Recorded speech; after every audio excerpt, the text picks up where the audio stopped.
So today we're talking about the ladies in travel. Myself, one of them, America Brewster from the Mack agency. But prior to that, and in my entire career, I've been asked about how it is being a woman in tourism.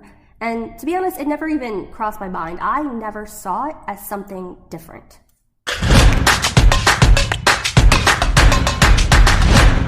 Hey everyone, welcome to the Tourism Tea Social Cast. So today, in honor of Women's History Month, we're talking about women in tourism. So I'm going to take a back seat, and I'll let you ladies take over and spill the tea. What's so funny, America, is that you say that you don't see a difference, but I remember very fondly a few years ago when you were saying that you didn't want to be known as the woman in tourism, you wanted to be known as the best. And then all of a sudden, when you were being invited to go and speak at different engagements, they were inviting you because you were a woman and because you stood out as a woman. And I find that very interesting. You kind of flip-flopped. I did flip-flop, and honestly, I hate that I was being asked, possibly because I was a woman. But I see that as an opportunity that's presented itself. And if there's going to be opportunities for my company and for me to help people or help agencies or do what I love, I'm going to freaking do it and then show them that I'm the best, regardless of why they asked me. And I feel like that's important. And that's also a lesson that I've learned in being a woman, and that, yeah, there's going to be opportunities presented now a lot more often than when I first started almost 20 years ago. But maybe they didn't come across 20 years ago. Maybe they didn't come across when I first graduated college. And maybe I created them without realizing that because I'm a little bullheaded. But if they're going to present themselves now, then I'm going to take freaking advantage of it. And I'm going to use that as a way to show my credibility, not only for my own knowledge, but for my ability as a company. I think a lot of women struggle with that because they don't want to be this unicorn or whatever you want to call it. Don't ask me just for this reason, or don't put me on the stage because, maybe I'm not what you're looking for. You're just using me as a token.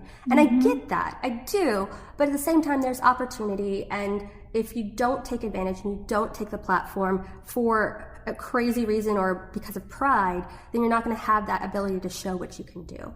And so I think that's important. And I think that representation in general is important. And I do appreciate that there are people out there and, of higher ranking and, who have conventions and, have platforms that they can ask me and that they are aware of that. And you're starting to see that more and more, I think.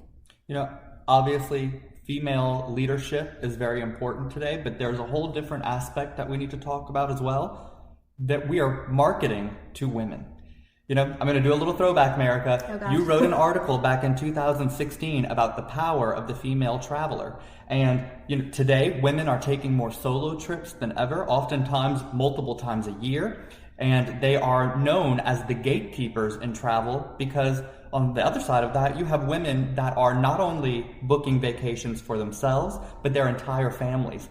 And women, statistically, will often spend more when it comes to travel. And America, you actually did quite a bit of research in that article and all that went into it. So it is scientifically proven by this Harvard study that women behave differently than men. At least at the, intrinsic behavioral level, we have more white matter in our brain, and I can link this to whoever wants to read about it. But basically, we are gatherers intrinsically, and men are hunters. And so what that means is that women gather information, and we hunt. We gather on social media, we gather information, in person on what we're looking for. We gather information for visitation for our kids. Future planning for where we're going to go, and we plan our entire Disney World trips before we go places. I'm not saying that men do not do that, but men behave a little bit differently in terms of this study, and that in the hunting behavior they're comparing things, and it's a little bit more of a hunt and peck where they have a specific thing in mind and they're going to compare rates, or they're going to compare values or what have you, whereas women are just collecting, and that's important because what we're doing in tourism marketing is we're putting so much content out there that we have to make sure that it connects and it combines and it is true to our brand across the board, so that when those collectors are there and they're making that decision, that they don't, accidentally get your competitor in the mix and think that they're on your Facebook page and about to book when they're really on your competitor who happens to be ripping off some of your imagery or something. I don't know. I think it's definitely important. I think women in travel are important as purchasers, as decision makers, and on the flip side, as business owners. I'm part of a lot of women business owner groups now.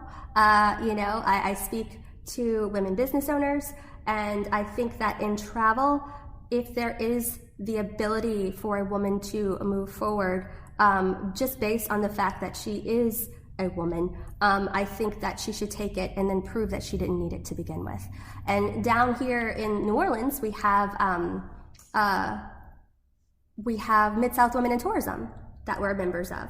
And it's a whole bunch of women from all types of different tourism entities where we get together and we speak on behalf of our experiences and ways to grow.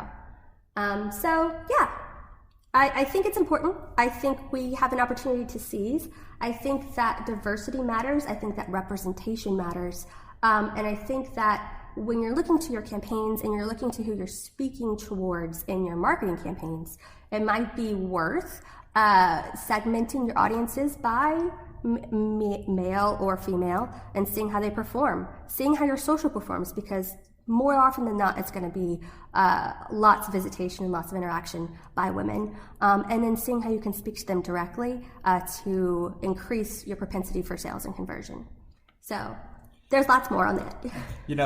I don't know about y'all, but I'm really looking forward to seeing how the industry starts to evolve as people become much more mindful of diversity across the board. And I think there's good things to come. Thanks for tuning in to the Tourism Tea. I'm Ethan. I'm America. I'm Nancy. Be sure to follow us on Clubhouse, Facebook, LinkedIn, and Instagram. And don't forget to tune in next time when we spill the tea.